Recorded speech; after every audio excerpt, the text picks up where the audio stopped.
Welcome to Fireside Giants, a featured podcast by Empire Sports Media. I'm your host, Alexander Wilson, and my co-host, Anthony Rivardo. Give us a follow on Twitter if you haven't already, Alex Wilson ESM, Anthony_Rivardo, and make sure to smash that subscribe button on YouTube and leave a review on iTunes. We appreciate all your support. Apologies on my end for taking a few days to get this episode up with Anthony. I just moved into a new apartment and got everything set up. Just got my Wi-Fi like 25 minutes ago, so I'm really jumped right into it for you guys. I got my helmet on. I'm ready to go. I'm going to make this a thing now. Jabril Peppers signed. Hopefully he's healthy this week. I got a Sterling Shepard one back there, so I'll change it up. Hopefully it'll be good luck for them.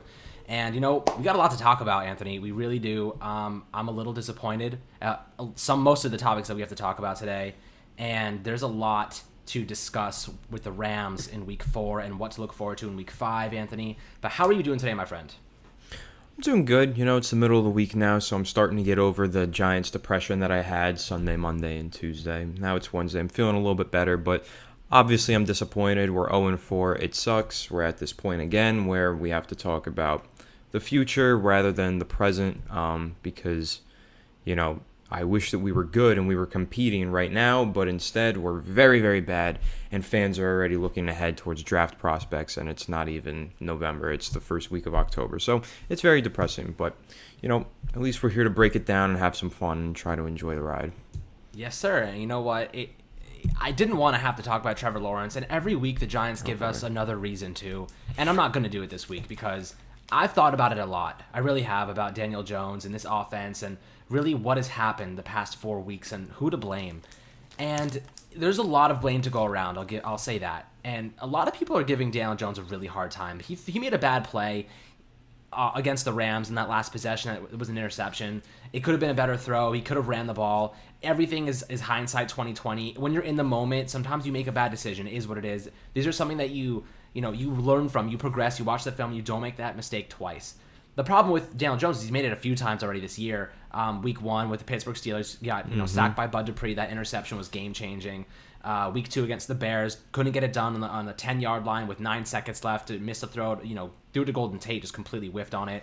And then obviously the interception against the Rams in Week 3 was a blowout to the San Francisco 49ers. But I don't like how Daniel Jones is catching a lot of the flack from the fan base, and the reason is he's been given absolute doo-doo to work with. And there's no other way to describe this, the playmakers around him and the scheme except for straight doo-doo. We're talking about Jason Garrett's vanilla offense, like Frappuccino vanilla bean from Starbucks, like unbelievably just weak all around. Every now and then he'll throw a crack play or a jet sweep into it, and then you know what happens? Evan Ingram drops it and it fumbles, turnover, bam. We don't do that anymore. So I really want to see him get more creative and give it to the guys who he can actually trust, which is why I'm dying for Sterling Shepard to make it back to the field. I don't trust anybody else at this point. Now, the offensive line, let me talk about the offensive line for a second because they have been pissing me off. Last week, they looked a lot better, and I'll give them the credit where it's due. 138 yards on the ground for the Giants, but yet again, we have Daniel Jones as our leading rusher, which is really, really problematic because when you think about it, and I did the math, he's on pace to have more rushing yards than Kyler Murray in 2019, which is unbelievable. I don't even want to tell you how pissed off that makes me. Now, going over to the offensive line, I know this helmet's probably bugging people out right now. If you're listening to this, you got to go check it out on YouTube because I'm straight up just Giants helmet on, I'm ranting. It is what it is. Now, let me talk about the offensive line. Eli Manning, his worst season in sacks, he was sacked 47 times. Well, you remember, if you've been a Giants fan for a while now, how annoying watching the offensive line was. Bobby Hart, Eric Flowers, Justin Pugh, Weston Richburg, John Jerry, they're throwing in pieces there left and right. They're all gone now, of course. But think about this. Daniel Jones this year is on pace to be sacked 56 times, almost 10 times more than Eli Manning's worst year behind his offensive line. Now, what does that tell me? Maybe Daniel Jones doesn't get sacked that many times this year. The offensive line takes a step forward, and they actually see some progression. However, through the 4 weeks of the 2020 season that we have already witnessed and seen and experienced, that line has been a problem beyond belief. The worst offensive line in pass protection, one of the worst in run defense. The entire offense in general, they're averaging 11.8 points per week, and I'm spitting this off the top of my head, and you can check the facts. I've been doing all the math. I've been researching. I haven't had Wi-Fi for 5 days, so all I've been doing is reading statistics on how much the Giants suck. So I'm giving it to you guys all right now because it's really getting on my nerves, and I got to get it off my chest. 11.8 points per week. They rank last in rushing yards, last in passing yards. They haven't scored a touchdown in over 2 games Graham Gano's our star player right now on offense, which is like the most annoying thing I could ever say to a fan base and really to myself. Now, Anthony, let me ask you, what are the things that have stood out to you, and really, who are you putting the blame on right now? I think the number one person I put the blame on is Jason Garrett. I think that the play calling has been very poor. I think the offensive scheme has lacked creativity, and not necessarily with like trick plays or anything like that, because I feel like a lot of the times when you say it's not a creative offense, people try to point to like that sweep with Evan Engram when Daniel Jones didn't pitch it correctly and there was a fumble. Like, yeah, that was a creative play call. But at the same time, I'm not talking about like trick plays. I'm talking about like the route concepts down the field. There's like 4 plays that I've seen where every receiver ran a hitch. And it's like, what do you want Daniel Jones to do in that situation? If everybody is running a hitch, either the hitches are open or they're not. And if they're not, he's either getting sacked or he's going to have to make a play with his legs. And you just limit yourself. And like I said, that's one example I've seen 4 times. And then, the run plays, I don't have the statistics pulled up, but first 2 weeks they ran the ball to the left side of the offensive line, I think twice, the first 2 weeks. Yep. And then, so now last week they started to run the ball to the left side a bit more, but it was like 80% of their rushes were going to the right side, and that still continued. It's still way more towards the right side than to the left. And it's weird because Andrew Thomas in college was a dominant run blocker. That's what he excelled in. Pass protection, he was good, and he was very fundamentally sound all around. But in run blocking, the dude was a mauler, he was a monster, and I'm not sure why the Giants are just refusing to run that way. And I do think a lot of that is a lack of creativity, because think about it from this perspective. If you are TJ Watt and Bud Dupree, and you know that the ball is going to the right side of the line every time they're running, are you really going to play for the left side of the line? Like, you're not. You're just going to go right to the right side, and you're going to make a tackle for loss. And that's what they were doing the first 3 weeks. We all knew when they were running the ball, because A, they line up and they put a fullback there, and you know it's a run instantly. Or they put 3 tight ends, you know it's a run, and you know it's going to the right side every time. So it's just, and then we'll also talk about the lack of pre-snap motion, because we ranked dead last the first 2 weeks. I think we've gone up to 4th to last.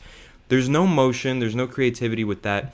If you watch that 49ers game, when they ran that touchdown, that 10-yard touchdown run to the right side of the line, I think it was Jerick McKinnon, there was 3 people out in front, blockers, and 1 defender over there, because they used some pre-snap motion towards the left and then to the right, and it opened up this pulling guard, and bada bing, there was a touchdown right there in front of them. It was perfect. It was beautiful, and that's Kyle Shanahan's offense. That's what he does. He is a mastermind of that. But there's no excuse for Jason Garrett to not be pulling elements of Kyle Shanahan's offense, of Greg Roman's offense from Baltimore, of Andy Reid's offense from Kansas City. He should be pulling this. We shouldn't be playing in like such a throwback play style. It's like a retro offense. And this is an ever-changing game, an ever-changing league. It's modernizing more and more each year to be more reliant on the passing game and more reliant on pre-snap motion. And we're behind, and it's showing because the offense is getting nothing going. I think pre-snap motion, I've been saying it because Pat Shurmur, I didn't think he utilized it enough. I've been saying it for a very long time now, over 2 years. We need to use more pre-snap motion and be more creative in that facet of the game, because it just makes you less predictable. And what I think this offense is highly, highly predictable. That's a fact. And like you've continued to mention, the pre-snap motion is essential for a modern-day NFL offense. Now, a lot of people could make the argument that, they're establishing their base concepts. And I get that. But all of these receivers know how to run a hook route, know how to run a slant, a mesh, a streak. They all know these basic route concepts. They should have started off right away with creativity. In my opinion, it's more beneficial for them to learn how to be creative and learn these, excessive pre-snap motions to really diagnose zone and man coverage than just running a base offense that's like, Darius Slayton, why don't you just run a slant 90% of your routes or a comeback? His route tree compared to last year is vastly different. I actually think that Darius Slayton's one of the only players that's looked good. Defenses are just scheming him out. If you scheme out Darius Slayton, the Giants have nobody to help. They have nobody to help. I mean, Evan Engram is that guy that you want to be an elite pass-catching tight end, but he's done absolutely nothing through 4 weeks. He has been a ghost. And then Golden Tate's washed. Like, watching him play, He doesn't have the same speed. He's not trying to fight for yards after the catch. He doesn't look interested. He got in a fight with Jalen Ramsey last week, which, Joe Judge let it slide because, the whole thing with his sister and Jalen Ramsey. If you don't know the story, I'll give you a little insight. Jalen Ramsey was dating Golden Tate's sister, and they had a child together. They had number 2 on the way, and Jalen Ramsey said, "You know what? I'm gonna take off now." But during the pregnancy, really really messed up move. So Tate was like, that's super disrespectful. He publicly outed him about it, and kind of shamed him, and that kind of sparked that heated war between them during the Rams and Giants game. Afterwards, Jalen Ramsey threw the first punch. Apparently, I'm sure there's discipline that will come down the rope eventually, but. The bottom line is Tate and Ramsey do not like each other, and it's just kind of a distraction that we don't really need right now, especially with the culture we're trying to build. Now, talk about culture, momentum, positive momentum is something that we really, really need on offense. The Dallas Cowboys are so bad on defense, I can't even begin to tell you. They're allowing 36.5 points per game. Have you ever heard of a defense allowing that many points per game? I haven't. I mean, and no matter how many points per game that they're allowing, I'm just not confident the Giants are going to be able to reach that average. If they're averaging over 30 points per game allowed on defense, the Giants haven't scored a touchdown in weeks. It's been, 8 quarters, 10 quarters, I think, without a touchdown? 10 Something quarters like of play. So, yeah, you point that out. Maybe the matchup's in our favor, but I'm still fearful that the Giants are not going to even be able to put up 20 points on this team because there's no excuse that they couldn't put up 20 points the last 2 weeks. So, I don't know. It's just... I would agree. I'm lost with this offense. I really am. Yeah, okay. Well, we know the basic diagnosis of the offense is this. Without Saquon Barkley, they're essentially stuck in a one-dimensional offense with not much of a running game, trying to force the ball to guys who can't be trusted. I don't trust Golden Tate. I trust Darius Slayton, but they're just scheming him out of the game. And then you have Evan Ingram, who can't catch for his life. Like I said, feet for hands. So that brings me down to, what do we expect against Dallas? Dallas has the worst start in franchise history for their defense, right? This is the worst defense that they've ever fielded before. Their secondary is patchwork. They just released Brandon Carr, and they started him last week. So if the Giants can't find a way to pass on this defense, I'm asking serious questions, man. I'm asking serious questions to Jason Garrett. I'm asking serious questions to Daniel Jones, and I'm asking serious questions to Dave Gettleman. All 3 of those guys are now on the hook.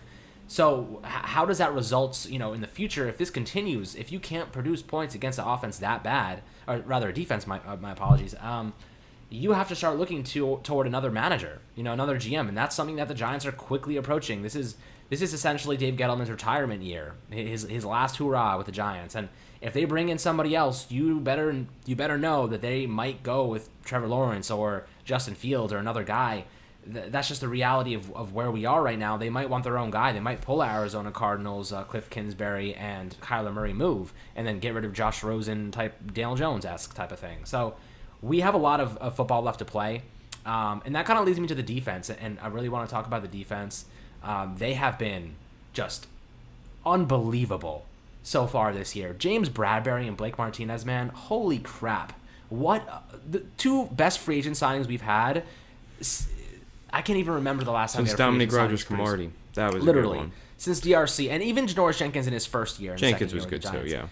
But even Snacks was pretty good in his first year. But the thing is, they signed 5-year deals. These are good contracts for the Giants because they're not too long where they can't get stuck in a monotonous state. Where say the Giants are performing poorly for the next few seasons, and they're on the hook for these guys that just don't care anymore. They're just like, we're not winning, might as well just stop playing hard. That's kind of what happened with Olivier Vernon, aside from the injuries. Definitely happened with Janoris Jenkins. He did not look like he had any motivation to play with the Giants anymore. So I think 3-year deals is ideal. But, man, without those 2 players right now, this defense is vastly different. What have you seen from Blake Martinez specifically before we dive into Bradbury so far that you're like, damn, this guy is... I know you were a big critic of his when they signed him, but so far, man, gotta cough it up here. This seems like a whiff on that one. No, and I don't necessarily think it is a whiff, and I'll explain why. Because, yes, I was a critic of that signing, but I was critical of it because I thought we needed a pass coverage inside linebacker because that's what this team lacked. And Blake Martinez doesn't provide that, and he's still not providing that. He let up 5 for 5 catches. He was targeted 5 times and let up 5 catches this week, only for 18 yards, so that's impressive in itself. But he's still not making plays in coverage. I don't think that's his role, though. But that's my point. he wasn't signed to. That's the difference, okay? Because I was frustrated because I said, let's cough up the extra $3 million, right? And let's get Corey Littleton, who you can just let roam around the defense and play in coverage. I didn't necessarily understand the full extent of which Patrick Graham uses his inside linebackers. He literally has Blake Martinez playing a singular defined role, and he's maximizing his performance by having him played only to his strengths. He's not dropping back in coverage. He's not guarding people. And that's genius. That's smart. I mean, it's like no-brainer genius, but like it's genius. And that's why we're seeing such great production out of Blake Martinez. He is playing great in a defined role. Now, if they tried to put him in a role where he's playing coverage more like he was last year with the Packers, he would be terrible, and I would be right. But he's not. He met up with Patrick Graham in New York. Patrick Graham put him in a specific role, and he's been playing great. And he's been blitzing a lot more. I wrote a couple articles about that over the offseason about how Blake Martinez is actually a really solid pass rusher from the inside linebacker position, but for some reason the Packers just stopped using him in that way. The last time he was doing that was when he was with Patrick Graham, so I was expecting to see him blitz more, and so far we have. He's been blitzing at actually a very high rate, and Blake Martinez has looked amazing. There are things that he does well, and I always recognize that. I always said, like, he's great in run defense, you know? He shoots the gaps, he makes all the tackles, like, he's great in that aspect. Yeah, he's pretty quick, but I always just criticize the pass coverage part of it, and so he's just not playing pass coverage, so he looks great. And so I'm, and I'll also say, because sure, you could say I'm wrong about this, but I always said no matter what, no matter who we sign, I'm going to root for them, and I'm going to hope that they're the best player in the league at their position. And so far he's looked like one of the best players in the league at his position, so I'm very happy with it. I can't hold a grudge at all. I think it was an excellent signing, and sure, yeah, I was a little bit wrong, but I guess that's just more on me not understanding the defensive scheme more than just fair. Like not understanding Martinez. That's reasonable. And, Blake Martinez, obviously we all have our skeptical thoughts on his coverage abilities, which are rightfully so. And like you said, Patrick Graham utilizes him to his strengths, which is something that we haven't seen with our players. Think about DeAndre Baker. The guy was used in zone coverage. He's a press corner, man up kind of guy, and they completely utilized him to his weaknesses. So I like what Patrick Graham is doing. He's taking guys and he's filling them. He's filling roles with players he knows can do specific jobs well. That's a very New England mentality, by the way. Now, what I will say about Blake Martinez, I wrote about him in an article recently, and I'll give you some statistics. He ranks second in the NFL in run defense and first in the NFL with 23 stops. His 43 combined tackles, 5 tackles for a loss, and 2 sacks. So let me go back to what you said before. He is being tasked with actually rushing the passer. He has 2 sacks already on the season. That's almost, I think, as high as 3 or 5, something like that. He's on pace to break that or at least tie it. So I love what Martinez is showing so far. He's been flying around the field. And this is actually a cool little thing if you didn't catch it during the game. He found out that he actually has a dairy and egg allergy. He cut both of them out of his diet completely, and he feels more athletic. He feels faster. He feels better. That's played a big part into his increased speed and athleticism. Love what he's doing. Yeah, that's really cool. I thought that was awesome. I really, really think that he is the future at middle linebacker. And we actually totally forgot David Mayo's coming back soon. And thank the good lords that he is, because Devontae Downs is like Casper in the middle of the defense. Like the guy is seriously like useless. I mean, he started the season. He's become a liability in coverage. He's bad against the run. He's missing tackles. So much so that Mr. Irrelevant Tay Crowder is now actually earning reps. He's the last pick in the 7th round of the draft, and suddenly you have my guy Tay Crowder being put in there, and he's actually really good at covering guys. He almost had an interception against the Rams. Now, I don't think he's that was a bad call. It was a bad call. Now, the angle was really weird, so I see why they called it, but I agree with you. Yeah, it was inconclusive, and the call on the field was an interception. They should have stuck with it. But look, Tay Crowder has a lot of potential. The guy's athletic. He started 28 games with Georgia. He didn't let anyone take his spot. He cemented it. He held it down. And he looks more athletic than I remember him being watching his tape. So I really like him next to Blake Martinez. I would prefer to see him over Devontae Downs any day of the week. Now, when it comes to David Mayo, I see him as more of a reserve option at the moment. I think that he's a good guy that you can plug in if you need to, maybe a situational guy, maybe put Martinez and Mayo in against the run, more first down type of linebackers, rather a pairing. So with that being said, I think Crowder's the guy moving forward. He has shown that coverage ability and athleticism. He deserves another shot. Now I do want to dive in before we go to Bradbury, that CB2 spot, because it's kind of bothering me. I want to say some things about the inside linebacker position. Go for it. First of all, I'm actually not excited for Mayo to come back, and here's why. Because you look at the way that we were just talking about the role that Blake Martinez is playing, and then you started talking about linebacker 2 and the role that they're playing. David Mayo, as bad as Blake Martinez might be in coverage, and here's the stats on his coverage so far this year: 18 targets, 14 receptions, which is a 78% completion percentage, which is 122 quarterback rating. So no, he hasn't been good in coverage, but he's only been targeted 18 times, so he hasn't been dropping back much. So that's what we could say about that role for Blake Martinez. But if you look at the second linebacker role, they're dropping back in coverage a lot more. And David Mayo is actually probably worse in coverage than Blake Martinez is. That's what I'm saying. So I'm actually nervous about David Mayo coming back into the lineup. I hope that they don't look at that and then see a reason to change Blake Martinez's role and start putting him into coverage more. I doubt it. Don't fix what's not broken. Keep Right. Martinez in the same role and use Crowder. Let him develop as that coverage guy. I love the idea of playing situational football. First down, probability is that it's going to be play action or it's going to be a run. Use David Mayo and Blake Martinez on first down, and then get him off the field, get Crowder back in there to play more coverage linebacker. That's how I see it going. Right, and that's what I think it should be. I definitely don't want to see Martinez play more in coverage than he is because he's playing well in this role. And I also want to point out the blitzing stats because I didn't have them pulled up initially. 2018, Martinez blitzed 61 times and had 5 sacks. This was when he was playing with Patrick Graham. Right. 2019, he blitzed 24 times. He had 3 sacks. 24 times. This year, he's blitzed 17 times. He's going absolutely. He's on pace to wreck his 2019 blitz rate, and probably his 2018. He'll get more than 61 blitzes as well. So that's something I'm really excited about. Again, Patrick Graham is recognizing how to utilize this player, and he's using him to his strengths, and he's playing great. So let's just hope that Mayo coming back in the fold doesn't give Patrick Graham any excuse to change Martinez's role, because this is his defined role that he needs to continue to thrive in. I would agree 100%. Now, I do want to jump into the CB2 spot and what the Giants have done there. We're looking at Corey Valentine, Isaac Yiadom, and now what they've done with Ryan Lewis. So, oh, God, I hate talking about Corey Valentine. Okay, so this is the second biggest issue, in my opinion, behind Devontae Downs, which it seems like they've kind of gained some momentum with. Combined, Corey Valentine and Isaac Yiadom, 73.45% completion rate against, which is appalling. They've allowed 2 touchdowns. Now, they've been so bad. Both of them are draft picks. Corey Valentine, a 7th rounder or a 6th rounder? 6th rounder.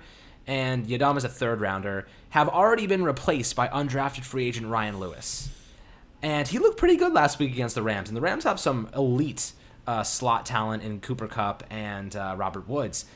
I really, really like what I saw from Ryan Lewis compared to those 2 guys. I wouldn't call him a starter every day. I wouldn't say I'm confident in him, but I will say I am motivated by the idea of Ryan Lewis playing a little bit more, because I don't trust Yiadom with a 10-foot pole, and I don't trust Corey Valentine with the ball. So that's a pun if you didn't realize that. Ball, Valentine, is 2 L's in his name. Okay, anyway. Oh, great. More dad jokes are back. The dad jokes are back. But, okay, look. Ryan Lewis, I want to give him more reps. CB2 is a position that we need to solve. And what I love this, is that Patrick Graham isn't wasting any damn time. He's not forcing guys into a position that aren't playing well. He's substituting them. He's finding ways to answer the problems, to find solutions. That is something that we haven't seen in recent years. We saw the Giants forcing Corey Valentine into a starting role multiple games just to see him flop against the Cowboys and against whoever else we played. You know, like, we're seeing a coordinator who's so intelligent that he's noticing the actual problems during the game. Now, okay, Anthony, let me tell you something here. Mm-hmm. In-game adjustments are one of the most important factors of coaching. What we've seen on defense this year has been the epitome of in-game adjustments from Patrick Graham. He has made fantastic changes at halftime. He's pulled Corey Valentine. He pulled Yiadom. He put in Ryan Lewis. He found ways to get Logan Ryan involved. He found ways to get Blake Martinez even more involved and blitz him. What he's done is something that we haven't seen on the Giants in maybe years. years and years and years, I haven't seen a coordinator do this well. When we went into the offseason, we thought the offense was going to be the strength, not the defense. What we've seen from the defense, ranking 13th in overall scoring allowed, in 5th in yards allowed per game, 11th in rushing yards allowed per game. This defense is above average in every category. So when is the last time? Can you remember the last time you've been able to say that? It's been a very long time. I don't very know. long time. Last time we were above average, Maybe 2016. 2016, the defense was amazing. Every year after that, it's been terrible. Right. But even leading up to 2016, it was pretty bad every year after the Super Bowl season, 2011 and then 12, I think. It was a one-year decent. wonder. I don't even count 2016 because it was like they signed five. They signed like who they signed? Damon Stacks Harrison, Olivier Vernon, Janoris Jenkins. I feel like there was somebody else, but they got Alec Ogletree wasn't there yet. But look, those three guys that were on 5-year contracts, and we expected them, like they were all considered above average to elite in their own specific positions. I expected that defense to be solid. What they've done this year with a lot of pieces that were unknown has been impressive. Like, we didn't know Blake Martinez was going to be this good. We didn't know that Julian Love, the Giants haven't given up many big plays downfield. Have you noticed that? I have noticed that. I mean, the defense has just been playing really well. Well, they did let up one big play, the 55-yard touchdown to Cooper Kupp this week, but it was one play. And what I see with the Giants' defense is they're playing very bend, don't break. And they're bending all game. They're playing really good, and then they get to the fourth quarter, and they break. And who can blame them? You know, the offense is not helping them out. They're not on the field enough. The defense is too tired by the end of the game. That happens. That's the point, Anthony. That's the point, Anthony, though. You just said it. You just hit it. Is that the defense would be a lot better than it is right now if the offense could actually get some time of possession. Against the 49ers, we had, I think, 3 times less possession. And last week, I know the stats on that. So bad. It's so bad. The 49ers had the ball for 40 minutes. We had it for 20 minutes. Yeah. So we had half. We had half of their possession. Now, they had 2/3 of the game's possession. Exactly. Now, if you think about it, that game against the 49ers was the defensive downfall. If that game doesn't happen, if they don't score 36 points right there, maybe they score 20, our defense is a top 5 defense, I think. Now, we can attribute a lot of that to the offense because their inability to run the football, keep the ball in Daniel Jones' hands, just do anything productive and effective has been void, which says a lot about how well the defense has actually played, limiting these teams, limiting Pittsburgh Steelers to 26 points to the Bears, where they have 17 points, 18 points. 17. 17 points, and then you have last week, holding the Rams to, where they have 17 points too? Wow, is that the case? Yeah, I think you're right.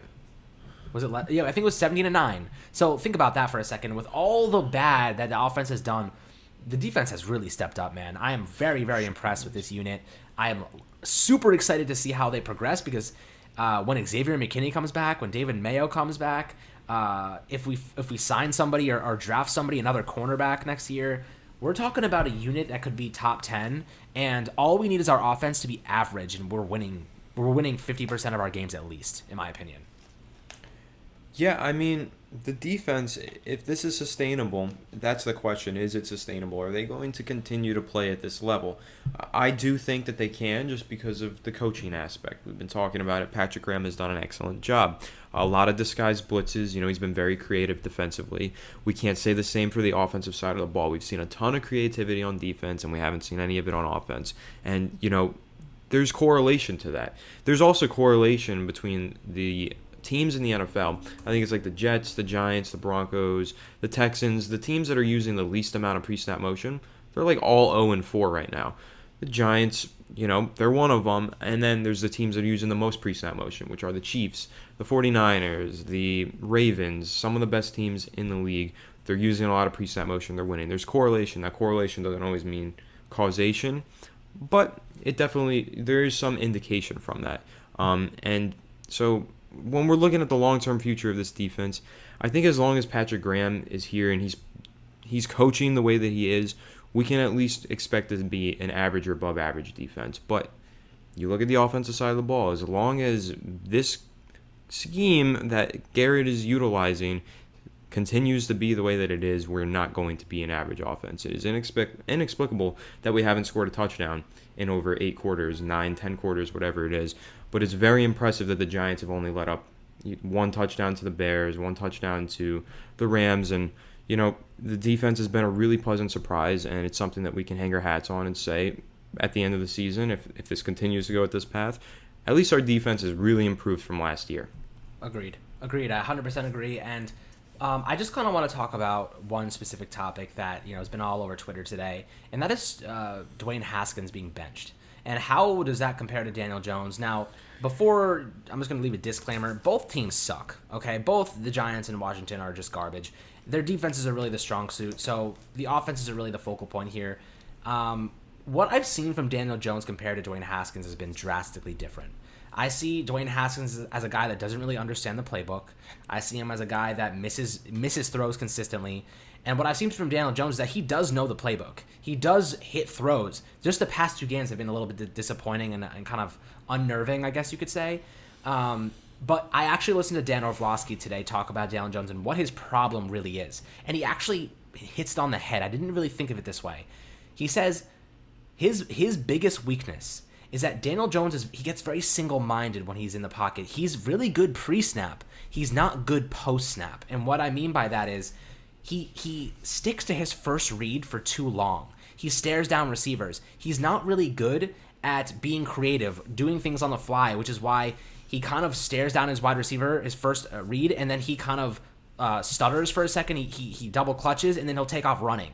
He needs to move on from his first progression and really get better at the post-snap portion of his game, because at this point, that's his biggest weakness in his development. He's athletic. He can throw the ball. He has good accuracy, good velocity. He's just not making his reads properly, and that's kind of leading to this stalled offensive perspective that we're looking at right now with his development.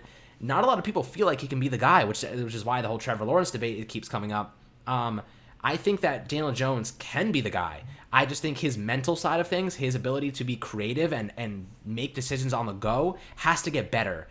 He stares down guys. That was the reason he got picked off against Damian Ratley last week, by the way.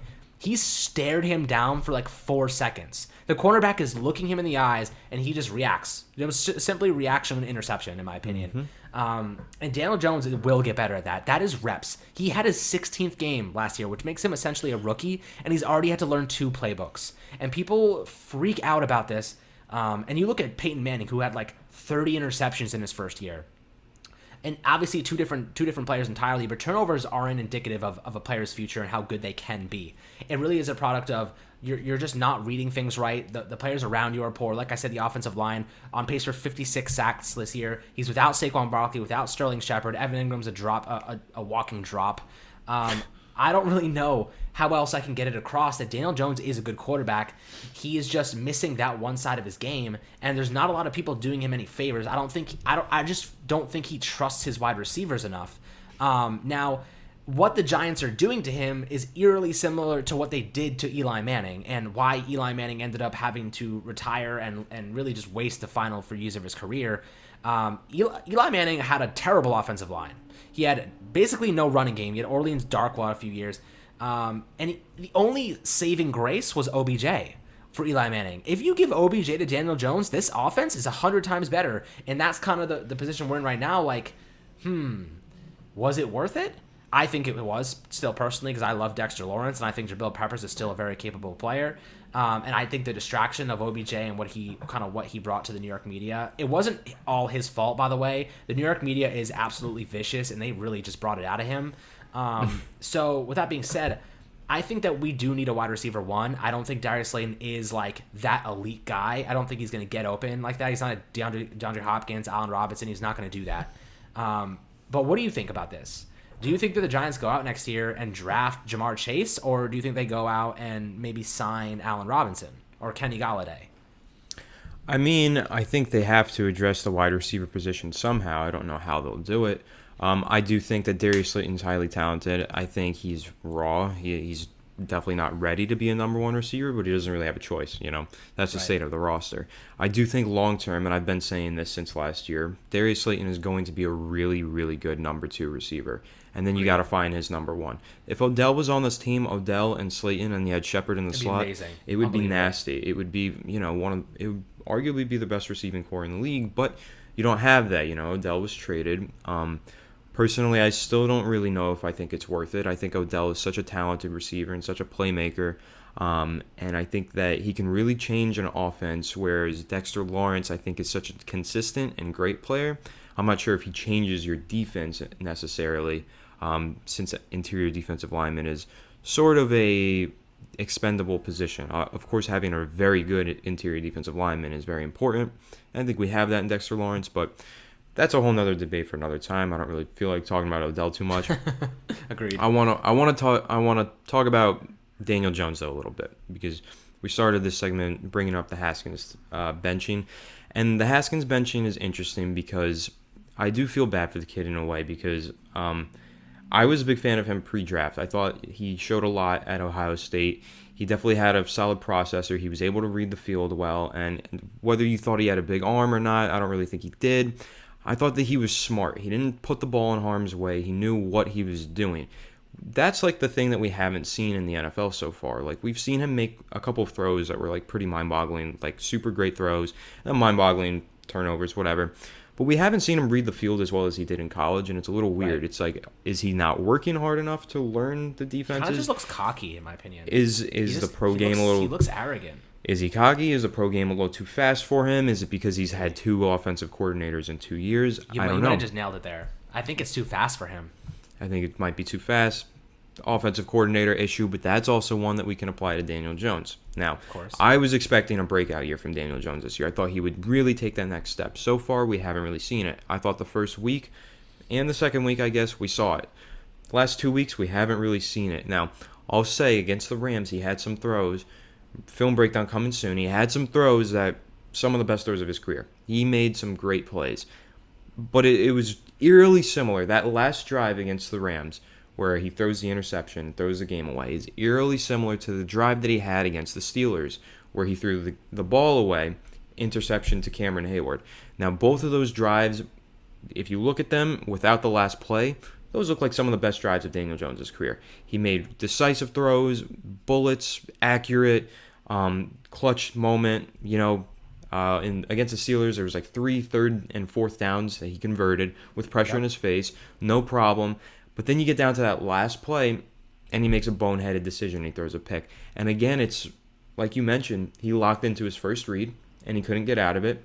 And then he tried to extend the play, and he threw a pick both times. They're very, very similar, and it's been a consistent theme for him. The one read thing is very valid. He does lock into his first read far too often. And you said that's something he can fix. Sure, it is. You can fix anything. Look at the way Lamar Jackson fixes accuracy going from year 1 to 2, and look at the way that Josh Allen has fixed his accuracy this year. And accuracy is the number one thing that they say you can't fix. But some quarterbacks do it. Anything can be fixed, right? But that doesn't mean it will be. Now, I believe Daniel Jones can fix it, and I hope that he will. But a lot of Bears fans believe Mitchell Trubisky would fix it, and he still hasn't. He was a one-read quarterback when he came into the league. He played at UNC, which is, honestly, you can compare that to playing at Duke, and it's kind of similar. It's not like one of those big schools that produces quarterbacks. So you can say he had Cutcliffe, so that's, you give him the benefit of the doubt there and assume that he will learn to get out of the one-read thing. But Trubisky has been a one-read quarterback throughout his entire career, the first 3 years of his career so far, and he has not outgrown that at all. He is still a one-read quarterback, and that's why he's on the bench right now. That's also probably a good reason why Haskins is on the bench. Will this end up with Daniel Jones on the bench at some point? Obviously, no. Colt McCoy's not coming in. That's not going to happen. There's no point in doing that. But next year, does Daniel Jones still have a job with the Giants if he doesn't fix the one-read thing and he doesn't stop making boneheaded decisions at the end of excellent drives? Like we've said it a few times, you could blame a lot of these problems on Jason Garrett and this offensive scheme. But you can't put it all on him. Like, I know there's not a good offensive line. There's not good playmakers. But the quarterback position, if you look at around the league, right? Look at Aaron Rodgers. I know that's an extreme case, but if you look at Aaron Rodgers and his receiving core with Devontae Adams out and now their tight end just got injured, that still receiving core is kind of garbage. They've got a great running back, sure, but that receiving core is garbage. But look at the way that a great quarterback elevates his playmakers, his teammates. He elevates everyone around him. He's got a great offensive line too. But a great quarterback can just elevate their team in a way that no other position in probably any sport can. Daniel Jones, unfortunately, he has all these things working against him, but he has not risen above it and elevated his team. And that's where it's starting to get concerning, because we should have seen him do that a few times by now. We'll say he did it against Tampa last year. We'll say he did it against Washington last year. We haven't seen him do it this year. And we're 4 games in, so season's still early. There's 12 games left on the schedule for him to play. He's got plenty of time to get some wins under his belt this year and to show some development. But this very slow start and these few things where we feel like he's regressed on, the one-read thing being one of them, because I feel like he wasn't doing this last year. I don't think he was a one-read quarterback last year, but this year he's been very one-read. There are some signs of regression heading into year 2, and when you had a slightly above average rookie year, you can't afford to have a sophomore slump like he's having. So he's got to break out of the slump. Week 5, this is the week to do it. You mentioned it. The Cowboys' defense is arguably the worst that they've ever had in the history of the Cowboys. Daniel Jones has to break out this week, and there's no excuses if he doesn't. We need to hang at least 20 to 30 points on them, and Daniel Jones needs to account for at least half of that. Like, he's got to throw 2 touchdown passes. We can't see him turn the ball over. We can't see him be a one-read quarterback. This is the week. This is it. I thought he played great against Pittsburgh, other than the 2 turnovers. And we keep saying, if you take away those 2 plays, he played a great game. If you take away that 1 play, he played a great game. Can't have that anymore. I don't want to do that anymore. I don't want to take away any plays. I want to look at every single play and say he had a great game. And that's what we need to see against Dallas and their Swiss cheese defense. Exactly. Now, before we wrap up here, I want to give my last remarks on Daniel Jones. What makes players like Aaron Rodgers, Mahomes, even Sam Darnold, like those wow moments, those wow plays, is that they can bend their arm at weird angles and throw balls 40 yards downfield. Aaron Rodgers and Russell Wilson, they can all do it. They can make throws on the run, off balance. Daniel Jones is like Eli Manning, but more athletic. He sticks to his mechanics. He doesn't go off script. He follows the rules. He doesn't get too creative. He does his job. That's why I really think he's more of a game manager, by the way. I don't think he's a guy that's going to be creative and throw crazy passes on the run and hit them downfield. I just don't think he's that type of player. However, I think he could change and actually kind of build into half and half. I think he can add that creative style. He is capable of it. He's physically capable of throwing the ball at weird angles. He's physically capable of throwing on the run and we saw it last year when he had that touchdown against the Buccaneers to Darius Slayton across the middle of the field with a guy in his face just launching it perfectly downfield between 2 defenders. We've seen wow moments from Daniel Jones. The problem is I don't think they're letting him play that backyard football, throw it to your receivers on the run, make a play. And every time he tries to do it, he ends up staring down his wide receiver and gets picked off. And every time it hurts his confidence a little bit. Every time it kind of puts him in a place where he doesn't want to do it again because he's worried now. And he's running the ball because he's too scared to throw it. That's my problem, is that when your wide receivers aren't really doing you any favors at the same time, it's hard to gain confidence. We have Damian Ratley out there. I don't even know who he was before we signed him. Now he's starting, or he has a significant role on offense. What I want to see from Daniel Jones is to be more loose. I want to see him go off script. You remember that back shoulder throw he had to Darius Slayton on that offside call against? Yes. I think it was against the 49ers. Yep. Remember that? It was a perfect throw down the sideline. Perfect throw down the sideline, off script. It looked like he wasn't following Jason Garrett's rule of thumb right there, right? It looked like he was like, you know what, this is my time to make a play happen. He took his shot and he nailed it. We haven't even seen a lick of that when Jason Garrett is calling the plays and making him do what he wants him to do. It seems like he's in his head, to be honest with you. I really think that Daniel Jones is capable of being that creative quarterback that can do things on the move and can bend his arm at a weird angle to make throws and can do the things that we've seen Aaron Rodgers, Russell Wilson, and even Sam Darnold do. What I don't like is that it seems like he's trying to do exactly what Jason Garrett is asking him to do, and it's actually hurting his game because that's not his game. I don't know if you agree with that, but I've noticed it because the difference is major. I think you've perfectly hit the nail on the head here because, okay, what I'll disagree with is you said you think he's a game manager. I don't think that at all, and everything that you said following that kind of sounds like you didn't think that because that's the thing. They're trying to make him a game manager, but that's not what he is. Last year, the kid was a gunslinger. I remember plays against Green Bay where he just whips it in the snow and makes some ballsy throw. Sterling, yeah. One of them was an interception. One of them was a perfect throw downfield to Caden Smith, right? And then you have the game against the Eagles, week 17, right? He's rolling left with pressure coming and throws a fadeaway to the back left end zone, or back left corner of the end zone to Golden Tate. It was a fadeaway throw. It looked like an Aaron Rodgers throw when I saw it, and then I saw people on Twitter agree with me. That was like an Aaron Rodgers-esque throw. He does those fadeaway throws, and they're nuts. And that one against Tampa that you mentioned, he rolls left and he throws right, and it's unbelievable, Insane. right? We see him make those plays, but we haven't seen it this year. Instead, we've seen him look to one receiver and then throw it, which we didn't see last year.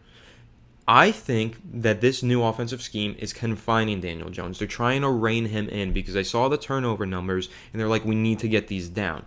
I think what they should be doing is encouraging them to go off script and to open up the playbook and start dropping bombs on defenses. They don't want him to do that. They want him to be Danny Dump-Off rather than Danny Dimes. They want him to check the ball down when that's not his play style. His play style is to be ballsy, take shots downfield, and I think that play against the 49ers that you mentioned perfectly sums it up because you saw every play in that game. It's a dump-off, it's a check down, it's a short slant route or like an in route, whatever.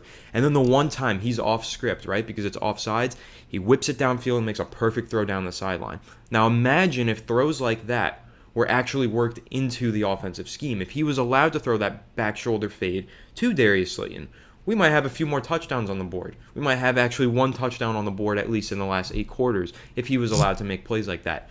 But they're preventing him from making plays like that. This scheme is confining him, and it's not maximizing his skill set. Rather, they're trying to rein him in and make him a game manager, like you mentioned. And I think, they're going to stunt his growth if they continue to do this. They have to open up the playbook, and they have to let him play free. Because Daniel Jones, I really, truly believe, is an excellent, excellent player when he is off script and when he is allowed to throw the ball deep. But you know what? He hasn't been allowed to. He's been forced to be a game manager, and it's hurt our offense to the point where we can't even score a touchdown or get in the red zone. And look, I think you hit the nail on the head. I thank you for that because, kind of just came to me right there. But look, I just want to say one thing, is that I'd rather have him get intercepted, taking shots downfield, than have Evan Ingram slip at the sticks or before the sticks and cause turnovers. I'd rather have it happen trying to make something happen. Kind of a weird sentence there, but you get the point. I get the point. I just want him to take risks, man. I just want him to be, Darius Slayton, last year, they just ran him streaks down the sideline every play. And he had 8 touchdowns because of it. Well, there's an old prototype of quarterback where you stand in the pocket, you read the field, and you make the throw. And you try and hit the first read if it's there. If not, then you look to the next, right? That's the old traditional textbook quarterback. Just stand in the pocket and be a game manager. Look at the modern NFL. Look at Patrick Mahomes. Look at Aaron Rodgers. Look at Russell Wilson. Look at Lamar Jackson. Look at all these guys. Look at Dak Prescott even, which is interesting because this is who Jason Garrett used to coach. Look at these guys get out of the pocket and make these plays. Kyler Murray's another one. These are the modern quarterbacks that these teams are building around. I'm very confused as to why they're trying to make this offense so retro and so throwback, use no pre-snap motion, make their quarterback a game manager, and lose games. That's what they're doing. Modernize it. Get your quarterback out on the run. Get him more read options. I know we saw it like a couple times. I don't think we saw it against the Rams. Right? They started working in the playbook. They didn't do read options this last week, which is very strange. I don't know why it would go into the playbook and then be torn out of the playbook. Whatever. Modernize this. Get Daniel Jones out of the pocket on the move. Tell him to make some plays off script. Start throwing cross body if you see somebody open. We don't care. Just make sure it's accurate. Like, make these plays. Be a playmaker. You have to elevate your offense. Your playmakers aren't good, so elevate them. That's really the whole point. The point that Jason Garrett's missing, and the point that the Giants and their ownership have been missing for quite some time, which is why we are in this mess that we're in. Agreed. When you have a player as athletic as Jones, you can't contain it. You can't try and stifle especially in that natural pocket, athleticism, especially in that pocket. You gotta be creative. You gotta let him make decisions downfield. You gotta let him take risks. Because you're just going to stunt his growth, like you mentioned. If you try and hold him back and make him a one-read quarterback, it seems like Jason Garrett's trying to turn him into Tony Romo. And honestly, Tony Romo was a very, very similar quarterback because he could run, he could throw, he could do things off balance. but I feel like he could have been better. Like he could have been better in the right system. I feel like what Jones is doing right now is very much game manager oriented and not unleashing him. They want him to be, look at your read one, try to throw it to your read one, then go to read two, then go to read three. And I'm like, sometimes when you're about to get sacked 6 times in a year, you just got to do things off script. You got to run around. You got to make moves. You got to use your legs. And it really angers me that he's our leading rusher through 4 weeks, and we have Devonta Freeman, who's not a bad running back by any means. And this team, like you mentioned before, they wanted to be a run-first team. That's archaic at this point. That is a old-school mentality that shouldn't work in the NFL anymore. It doesn't work because it works with a select few teams. You could say the Titans and a couple others. But it works if you have a good offensive line and Derrick Henry. Okay, right. It doesn't work when you have the worst offensive line in the NFL and Devonta Freeman, who's been on the team for 2 weeks. Or even Saquon Barkley, who's not a run through you; he's a run around you. Exactly. Let's get one thing straight. Saquon Barkley is more of a glorified scat back who's not a power runner. He is a freak of nature. Ooh. He has strength. Oh, I know Anthony just got. I can't believe you just admitted this, that he's a glorified scat back. Well, that is like a. He is. Yes, he is, but a lot of people will disagree with you. Of course they will, but have you ever seen Saquon Barkley run straight through people? I can guarantee you that if you pull up all of his runs that are inside zone, right up the middle, you will see him get stopped for 2 or 3 yards every time, or 99% of the time. Unless he hurdled somebody. He's outside zone. He's bounce it outside, run away from people with his speed, use his strength. He's more of a scat back that is better actually from a draw situation than he is from a pistol. That's how I feel about it. I mean, you know me. You know my thoughts on the running back position and Saquon Barkley. I think Saquon Barkley, the thing with him is, this was in the film breakdown that I did, a lot of people want to tout him. A lot of Giants fans want to tout him as like a perfect player. He's just not that. He doesn't hit the holes on the inside well. And granted, the left guard position has been very bad. The center position has been very bad. And Zeitler is a great pass blocker. He's really, honestly, not that good as a run blocker. So maybe you can attribute it to that. Even so, sometimes there will be some wide open holes. Saquon will bounce it outside and look for the home run play. He doesn't want to take what's in front of him sometimes and just put his head down and run through somebody and gain 7 yards.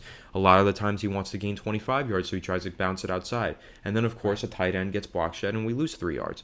That happens with Saquon Barkley, which is why no player is perfect, and that's his flaw. And the only thing is, with the type of offensive scheme that the Giants are trying to run, he doesn't fit. He does not fit in this scheme. If he was in the 49ers scheme where they're running all these outside zones and they've got these jet sweeps and all this misdirection, you've got pulling blockers out in front of Saquon Barkley on the outside, he would tear it up. He would absolutely destroy in that offense. But in this one, and the one that they were running last year, it's like Saquon, take an inside zone. Try and run through people. It's like, that's not his playing style. He likes to get out in space and make people miss. He can't do that if you're just giving him a halfback dive every play. So you could say Saquon Barkley, sure, he's a glorified scat back, which he probably is. A glorified scat back might absolutely dominate in another offense, just not this one. It does. Alvin Kamara is a scat back. There you go. Alvin Kamara is a glorified scat back. He's amazing, and look at what he does in that Saints offense. Yeah. Imagine Saquon Barkley in that offense. Let me say something. Alvin Kamara but he'll average between 10 to 13 receptions a game, and Saquon Barkley is averaging 4. Mm-hmm. So tell me what we're doing wrong here, my friend. They're trying to make him a power back, and he's not that. Exactly. He is a scat back. You are right. And so when you said that... scat backs can be elite. When you said that, I feared that people were going to call you out. But you know what? Now that we've explained the point, being a scat back isn't a bad thing. It's just it's not a bad Giants thing. don't know how to use a scat back. Exactly. They just don't know how to scheme around a guy like Saquon. Look what Alvin Kamara has done. Okay, what Patrick Graham has done on defense at utilizing guys like Blake Martinez to their strengths is exactly what the offense hasn't done for Saquon Barkley. He should be utilized as a pass catcher. The guy is good at catching passes. We haven't seen any Texas or arrow routes. We haven't seen any wheel routes for him. Every now and then we'll see him on a streak, and he scored a touchdown against the Bears. I think it was last year. Was it? Did they play the Bears last year? They did. Or was it 2 years ago? No, they played last year. They did play last year. Okay, so he had that touchdown, that streak route right up the slot. That was against that touchdown. That was against Washington. Okay, it was against Washington. My fault. But you get what I'm saying here is that when you're utilizing him as a running back, it opens up the running game because that opens up the play action and the screen game. That's where the creativity comes from. They have not been able to do that. And now I do think the scheme has been limited because I think they had big plans for him and what they were going to do with him, and they had to completely take 5, 6, 7 steps back with Devonta Freeman because he doesn't know all those plays yet. And that's something that we should probably be talking about as well, and we'll do that on the next episode, is, what happens if Saquon is healthy? What is this offense looking like? Because I'm not going to take week 1 and make that the end-all, be-all. That was the first game of the season with no preseason during COVID-19 protocols. That is like the last thing we should use as an example for the entire season. So I do want to talk about that on the next episode. But Anthony, do you have anything else to say before we head off? Keep the heads up. It's sad right now. It's depressing, but it's not going to last forever, man. The Giants, they will get good again, hopefully soon. Hopefully, you know what? Hopefully they turn around. They put together a few wins this year, and Daniel Jones proves himself as a franchise quarterback. That's what we're all hoping for. We're all hoping for the same thing. But regardless of what you're hoping for, make sure that you're watching that film breakdown that's coming out this week, because you're going to see Daniel Jones, what he does right, what he does wrong, because you're going to see a play where it's one read and he throws it and he doesn't get to the second read. It could have been a big first down. And then you're going to see a play where he throws a player open and makes this big 30-yard gain to Darius Slayton, and it's like, wow, that looked like Drew Brees in the pocket. The volatility is a problem, but you know what? Stay tuned. It's going to be a good episode, and I'm just excited to continue to watch this season and discuss this season with all you Giants fans in the comment sections and on Twitter and everything else. Absolutely. Now, I appreciate everyone that listened. Is at the hour mark right about now, and I'm pretty excited for what's to come. We're going to be unrolling a bunch of new content. Like I said before, I just moved into a new apartment, so I hope to do mailbags and some cool streams with Anthony, make things a little bit more exciting. I'm pretty hyped about it, and it's football season, so this is the perfect time to start. So expect to see some mailbags on Friday nights. I want to record those, early, and we'll get those out for you just to answer some of your questions and really do as much research for you as we can. Obviously, we want to make this experience as a Giants fan a lot better, and I know it kind of sucks right now, but what we are here for will eventually end. We will eventually find better days. We're seeing it on defense already, just in a few weeks. Over a full turnaround with multiple new faces, a whole new coaching staff. It's pretty impressive what we've seen on defense so far. So there's some positives to be happy about. A lot has to be done. But thank you guys so much for tuning in, and we'll catch you guys next time.